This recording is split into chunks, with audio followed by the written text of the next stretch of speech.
Okay, I didn't want to do a video on Pacific Rim, but I can't sleep for the ideas swirling around in my head. When Pacific Rim was first announced, I was ecstatic. It was a new giant monster movie, harkening back to the glory days of Godzilla and Japanese superhero shows. Oh, and it was going to have giant robots in it. It was directed by Guillermo del Toro, the man behind Hellboy, which was a fascinating offbeat superhero film that captured that old-school fantasy adventure style. And on top of that, Pacific Rim was something original, or at least as original as it could be, which is something I always try to support when something that isn't a sequel to a film based on a comic book based on a ride comes out. And so, when I finally saw it, I thought it was okay. I wasn't blown away like I should have been, though there were bits of it I really got into. Some people I've spoken to loved it, said it was one of the greatest movies they'd ever seen. One fan even mentioned he saw it 9 times in the theater. Whatever they're smoking, give me double of it, because I need some. I mean, not just monster movie fans, lots of people told me that. It wasn't a big hit here in the States, though when I saw it, the theater was so packed I had to sit in the front row, though this might have contributed to my disenjoyment.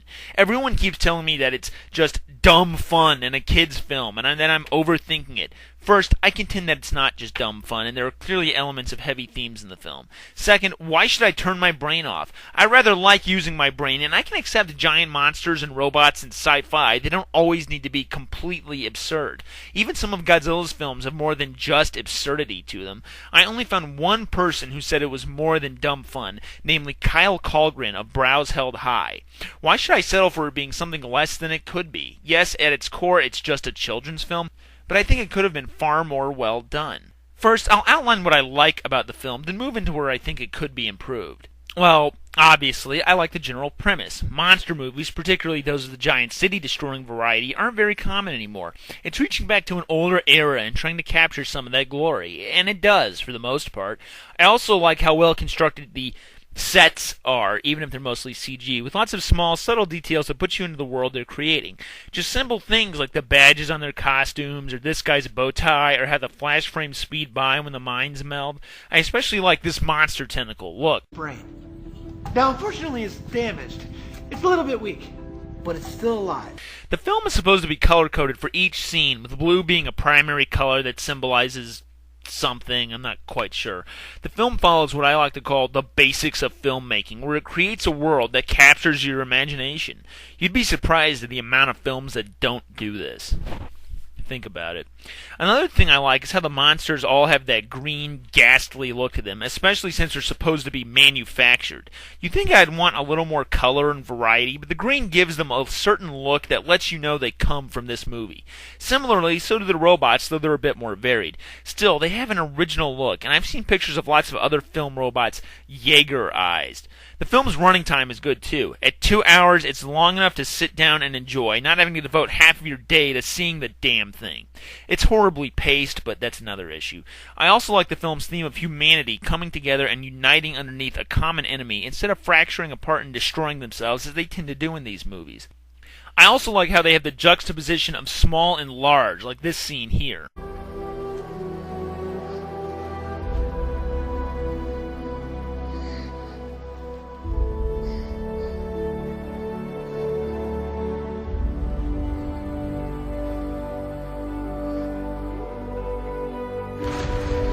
It gives a sense of scale to the film, and there's no real love story with the male and female leads staying in the friend zone.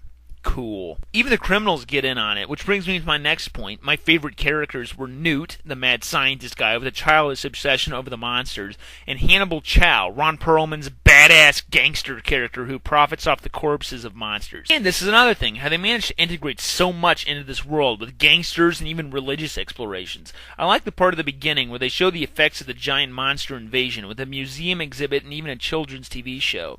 Unfortunately, this is where the film starts to weaken, so I'm going to move into the negative bit of my review here. If bad reviews of your favorite films discomfort you, turn back now. As I said, I enjoy the creative world building the film offers, but I always feel this sense of how glossed over it is. Like I said, we only get a brief glimpse of the children's TV show in the beginning, but I want to see more of that, damn it. I think it could have been successfully integrated into the film, showing off a little more of the world they're building.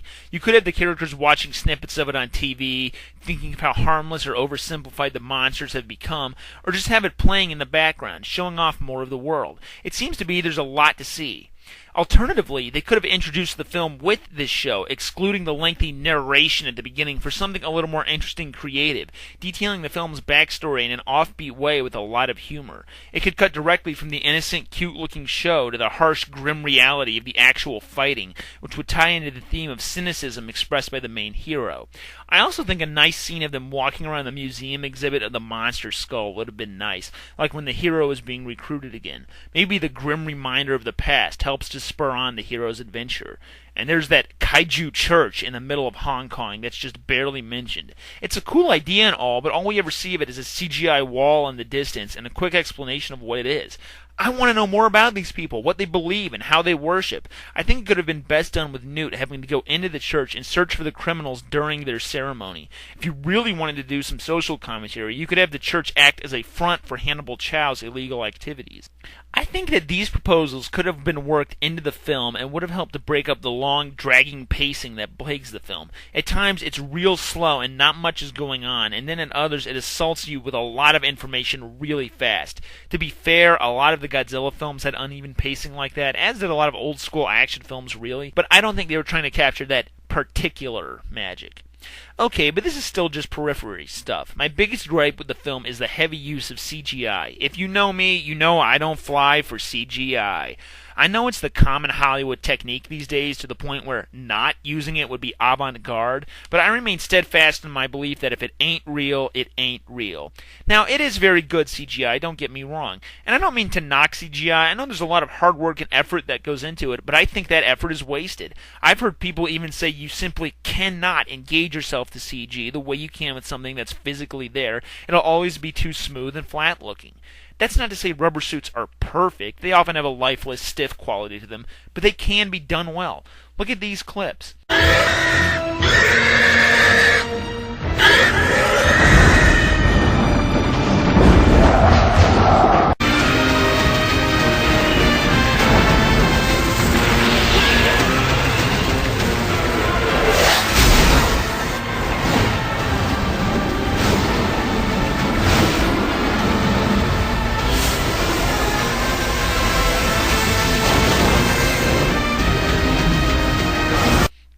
Hell, just look at the costumes in the movie. They contrast heavily with the computer-generated cartoons. Now, CGI can be integrated very well, but it's knowing when to use it. You can use it for Godzilla's fire breath, but you can't use it for Godzilla himself. And one final note of that, if they're really trying to capture that era, shouldn't they use real sets and costumes just for the hell of it? But I don't think Guillermo wants to get off his ass and build a set. He has corn chips he has to attend to.